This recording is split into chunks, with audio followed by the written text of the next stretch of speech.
You know, I'm an eternal optimist, and a lot of the daily newspapers nowadays in the United States are experiencing a readership, loss of readership. They attribute it to the internet, the fact that people can just call up news stories on the internet. But I believe it's their product that's suffering because every newspaper in the United States is becoming a Mac paper. They all look alike. They all have the same stories in them. If I'm in Salt Lake City, I can pick up a paper and it's got all the stories I'm going to be reading when I pick up the Chicago Tribune the next day. And I think they've lost that sense of community. If they don't go out and cover their own community, nobody wants to read about what's happening in Florida if you're living in South Dakota, only maybe in a brief way. And I'm very lucky in that my paper serves a community, but the community had to be a national community because I'm serving the American Indian community. And I'm trying to provide my readers with the most up-to-date stories, written in a professional manner, so that they will be able to see what's happening and make informed decisions. And my readership continues to grow. I'm amazed every year that our readership increases by a few more thousand. And I think it's because we're serving our community. I see our paper as just now on the edge of where we can be going. I hope that in 3 years to 5 years that I have a bureau in the Woodlands up in Minneapolis to serve Wisconsin and Michigan and Minnesota. I hope I have a bureau down in Oklahoma to serve the 250,000 Indians that live in Oklahoma, 37 tribes. I hope I've expanded and improved our facilities where we are right now. I hope to be putting out a newspaper about the size of a New York Times with about 8 sections in 5 or 6 years. That's where we're headed. Not only that, we're looking at changing the name of our corporation to Indian Country Today Multimedia. And we hope to expand into radio and television. Many newspapers, New York Times, again, as an example, also own television stations, cable stations, and radio stations, using their newspaper as the foundation. And I don't see any reason why Indian people can't do the very same thing. Big dreams, but everything I've dreamed so far, we've managed to be able to do. So, you know, I'm not a pipe dreamer, except in ceremonies.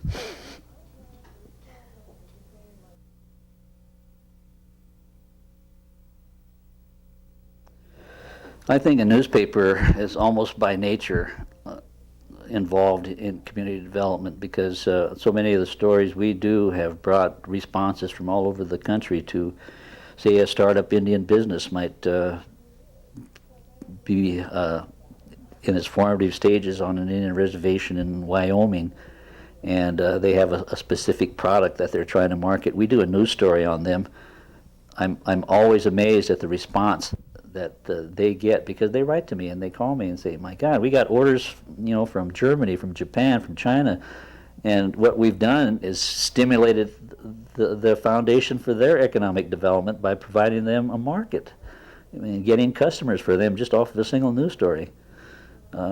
So many times we've done stories like on a reservation school and say this school really needs books. And they've been inundated with people from all over the United States that send books. So, I mean, it never ceases to amaze me how a single news story can do so much to help. Oglala Lakota College needed our help, and we printed a brochure in which they were seeking people to invest money or to donate money to the school, and they said they got responses from all over the United States off of that one brochure. So those are the kind of things I think a newspaper can do as far as really assisting those people that need it the most on the reservations.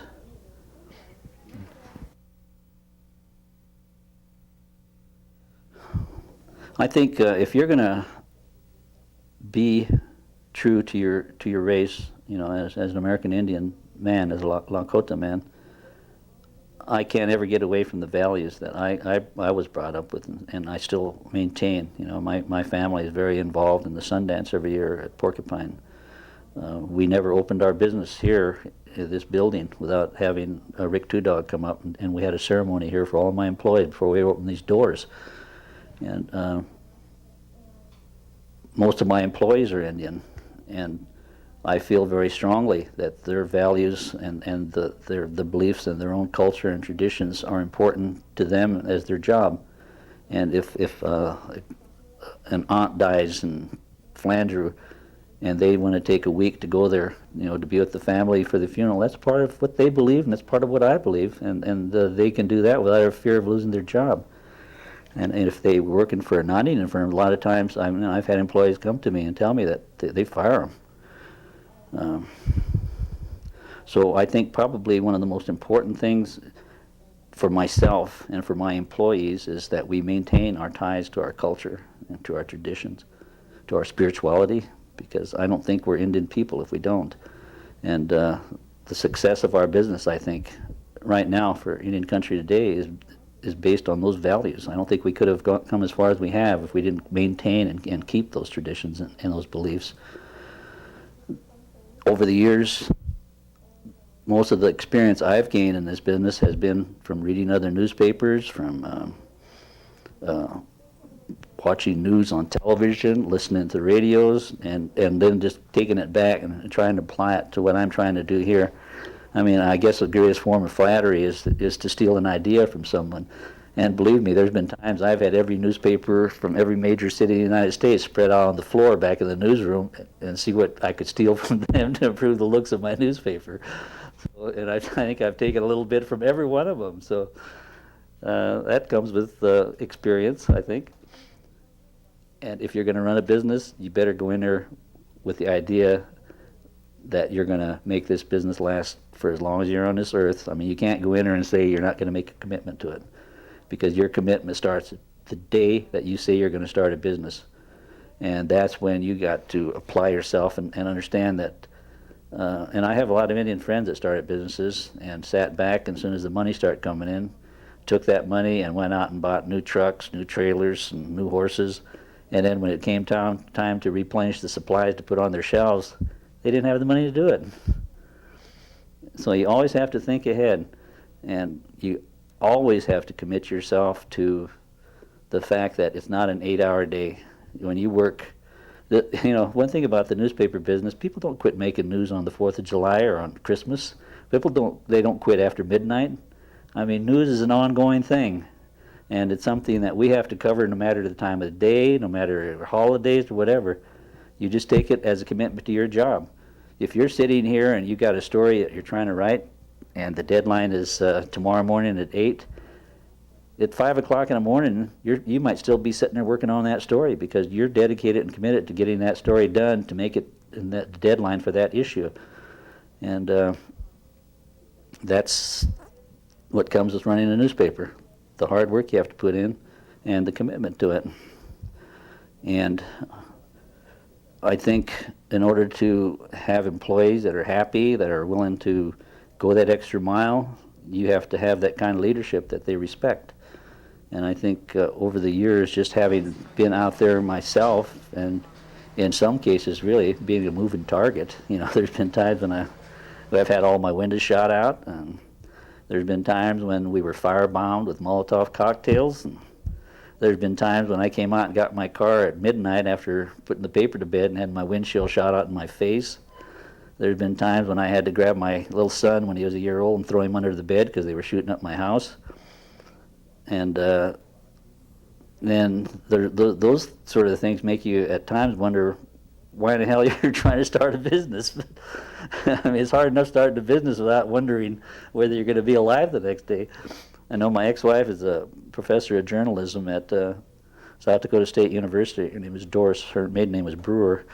She's from Pine Ridge. And they asked her one time, what is the hardest thing you find about being in the newspaper business? And she said, whether my husband's going to come home the next day. She said, I never know whether he's going to make it home or not. So it's just, I think my employees they know that this has been what helped get this business going, that it was the commitment to it, and I think in some sense the courage to keep it going every day, because you can't be out in the public eye without being badly abused verbally and sometimes physically in this particular business. I've been attacked more than once physically, and I've been abused very badly verbally a few times. So it comes with the territory. And if you're looking for a popularity contest, to win a popularity contest, you're not going to do it in this business. So I think your employees know that. They've seen what you've gone through to build this particular business. And I think that's the sense of leadership that has helped me have such good workers and such dedicated employees. My employees don't look at coming to work at this newspaper as an 8 to 5 job that, you know, I've got to go in and punch in the clock and put in my time. I mean, to them, they're dedicated because they see the bigger picture of what the paper's doing. Whenever they travel and they run into people, you know, I was talking to my sales lady back there from Rosebud, Helen Felix, and she was at a powwow where there was a lot of people from the tribes in southern Colorado. And she said when they found out she worked for Indian Country Today, they almost treated her like a celebrity. They all come running over there and wanted to talk to her and everything, and she said she just was blown away by it. So that's what my employees run into. And I guess that would be my vision for the future of this newspaper, is that it's providing good jobs, good career opportunities for I think Indian people that would not have had the opportunity otherwise. It's given them a chance to work in a business that I think that is just as qualified and just as professional as any newspaper in the United States. And they're able to do it working with their own people, and they're able to do it and maintain their own cultural values. I'm very proud that our paper is in the South Dakota Newspaper Association, a member of it, and we won so many awards that the association moved us as a weekly. We're not a weekly anymore. They put us in to compete against the big dailies. So my paper goes in competition now against all the major dailies in the state of South Dakota. And it's a little unfair to us because they have 365 newspapers to choose from, and I only have 52. So that's less than a third of what they have to choose from that we do. And yet, last year, we finished second in General Excellence is the highest award a paper can get. And we finished right behind the Sioux Falls Argus Leader. We beat out the Rapid City Journal and other dailies. And we did it, we lost to a paper that is a part of one of the major chains, the Gannett Corporation. So, you know, I'm proud of our people that work here, that we could get in and compete on such a high level with our product and come in with such a great showing.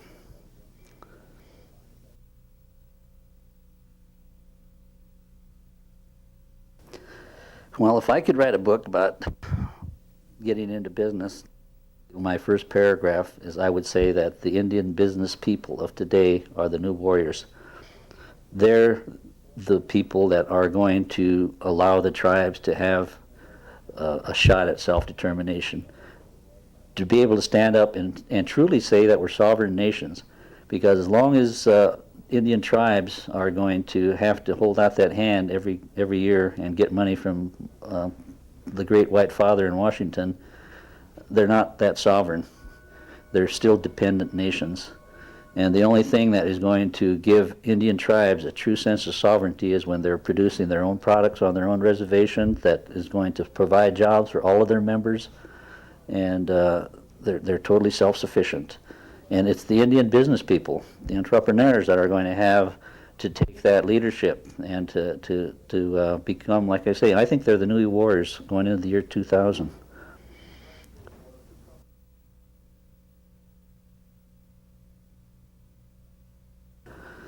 Well, I think probably the advice I would give any Indian person, young, old, or middle-aged, that wants to get into business nowadays, sometimes we think in terms of, in order to start a business, you have to be a young person to do it. And I didn't start this newspaper till I was 45 years old. So I know that in Indian country, a lot of us have gone through the Indian mission system, the institutionalization, and have come out of there really with a loss of self. And I run into so many of my old classmates who have gone through all of the trials and tribulations of being an Indian that is trying to find that which was taken from them in the institutions. And a lot of them never find it. They turn to drugs, they turn to alcohol, and all of the terrible things that destroy them as people. And So once they find themselves, I think those, no matter what age, I see a lot of them coming out of their shell in their 40s and early 50s and are becoming counselors and teachers and going back to Oglala Lakota College or Sente Gleshka and getting an education and pursuing the things that they really wanted to do when they were younger, but had all those problems and all that baggage that didn't allow them to be who they really wanted to be.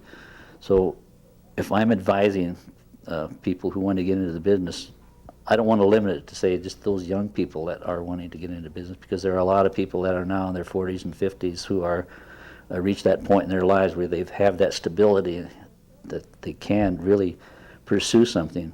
And I think that's probably what it takes to start a business. You got to have that stability, emotional stability. You got to be able to dedicate yourself to whatever business you're going to start. I mean, you're going to have to dedicate yourself totally, and you have to dedicate your family to it also. Owning a business and running a business, sometime, if you're a man, maybe if you're a woman too, I know my ex-wife said that she couldn't compete against my mistress. And my mistress happened to be the job that I went to 16, 18 hours a day, 7 days a week. So it's tough competition sometimes to maintain a household, to hold a marriage together when you have this other mistress you're spending more time with than you are with your own wife at home. So, and I think that's the part of us running a successful business. It's not easy. I mean, if it was easy, everybody would be doing it. So you've got to be able to sacrifice, and I mean you sacrifice your time and sometimes your family. I mean, if you're not willing to do those things, I don't think you should really get into business.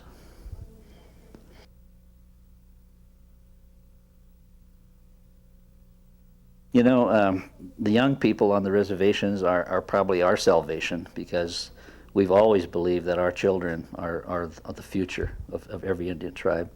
And the old saying that it takes a village used to be very true in Indian country. There was never an orphan in an Indian village. Indian children, I think, have to not only learn their culture and their traditions, their tribal history, and believe in it, but they also have to stop thinking of themselves, their tribe, their families as victims, because we have so many people nowadays, younger kids, that look at themselves as victims, and I can't do this because the world owes me this. Well, the world doesn't owe anybody anything. They have to make their own way in this world, and I don't think you can ever succeed in anything you're going to do in your life, including finish school, if you're always thinking of yourself as a victim. And I think as Indian people sometimes, we have a tendency to think in terms of being a victim.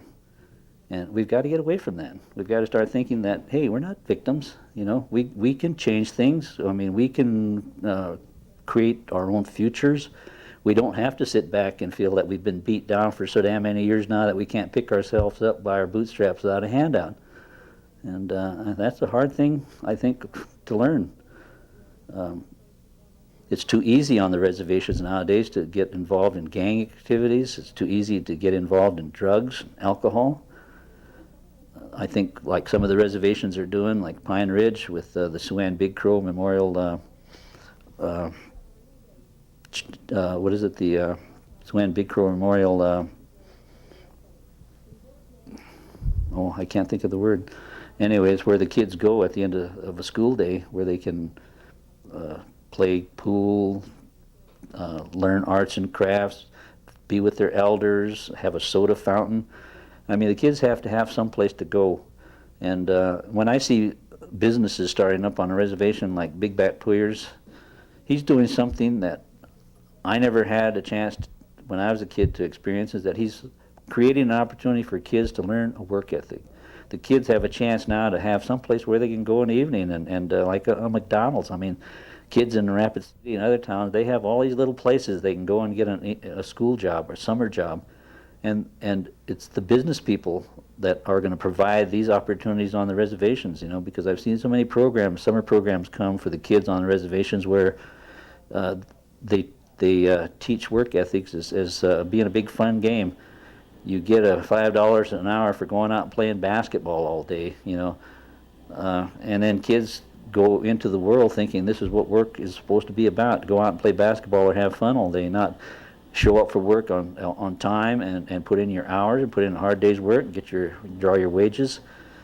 But learning that work ethic, I think, is extremely important. And I think if I hadn't had the opportunity to go into the United States Navy at age 17, where it was demanded of me that I apply myself to the curriculum and the standards and the time frames and everything, I don't think I would have had the capabilities of running a business.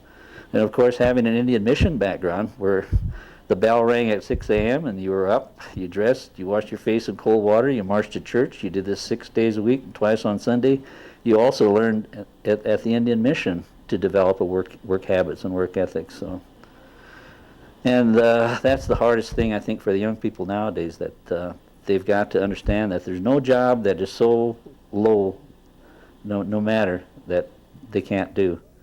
I mean, if it means going out in the fields and picking potatoes, which a lot of us did, or whatever it takes for them to earn some sort of a living to help their parents, I think that's what they're going to have to start looking at.